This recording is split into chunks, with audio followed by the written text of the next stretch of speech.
Shalom saudara-saudara yang dikasihi Tuhan, puji Tuhan hari ini kita berjumpa lagi melalui Gema, gerakan merenungkan Alkitab yang akan memberikan kepada kita panduan hidup untuk kita menghidupi hari-hari bersama dengan Tuhan. Siapkan hati dan pikiran saudara untuk sama-sama membaca dan merenungkan firman Tuhan yang hari ini terambil dalam surat 2 Timotius pasalnya yang kedua ayat 4 hingga 6. 2 Timotius pasalnya yang kedua ayat yang keempat hingga 6. Demikian kata firman Tuhan. Seorang prajurit yang sedang berjuang tidak memusingkan dirinya dengan soal-soal penghidupannya, supaya dengan demikian ia berkenan kepada komandannya. Seorang olahragawan hanya dapat memperoleh mahkota sebagai juara apabila ia bertanding menurut peraturan-peraturan olahraga. Seorang petani yang bekerja keras haruslah yang pertama menikmati hasil usahanya. Saudara-saudara, dari bacaan atau cuplikan bacaan dari surat 2 Timotius ini, kita mendapat atau Rasul Paulus memberikan sebuah contoh, yaitu bertindak sebagai prajurit atau sebagai olahragawan, dan kemudian yang ketiga yaitu sebagai petani. Ini merupakan contoh-contoh yang ada di sekitar kita, bagaimana orang-orang ini baik sebagai prajurit atau sebagai olahragawan atau sebagai petani, mereka adalah orang-orang yang bekerja keras, melakukan segala sesuatunya dengan segenap hati mereka. Seorang prajurit tentunya harus selalu siap dalam segala keadaan, harus selalu siap entah itu baik atau tidak baik, masa perang atau tidak perang, selalu standby. Dikatakan bahwa tidak memusingkan dirinya dengan hal-hal soal-soal penghidupannya. Artinya setiap saat ketika komandannya berkata atau memberikan perintah, maka prajurit ini harus dengan segenap hati berkata siap gitu.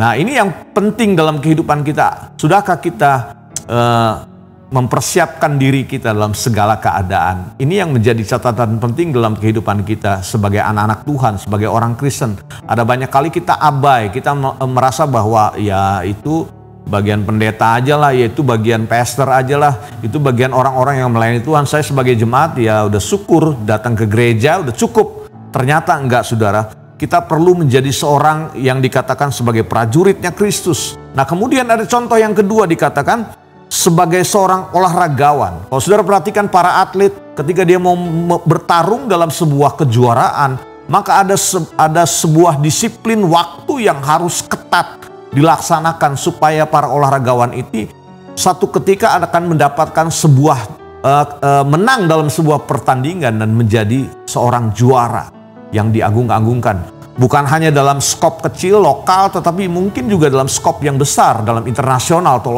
olimpiade, katakanlah seperti itu. Tetapi mereka untuk menuju kepada satu kemenangan yang gilang gemilang tentunya harus mempersiapkan waktu. Mungkin latihan mereka bisa 8-12 jam, itu latihan keras, saudara-saudara. Tidak akan pernah mungkin seorang olahragawan atlet yang berhasil asal-asalan, kemudian pola hidupnya sembarangan, nggak akan pernah berhasil. Nah, kemudian ada contoh yang ketiga yang dikatakan seorang petani yang bekerja keras. Saudara, kita bersyukur kita hari ini bisa boleh makan dengan cukup ya. Itu adalah hasil dari seorang petani atau para petani yang menanam nasi, menanamkan benih padi sehingga kita boleh menikmati nasi yang kita makan setiap hari. Kemudian kalau saudara suka cabai ya, kemudian ada petani cabai juga yang menunggu hasil.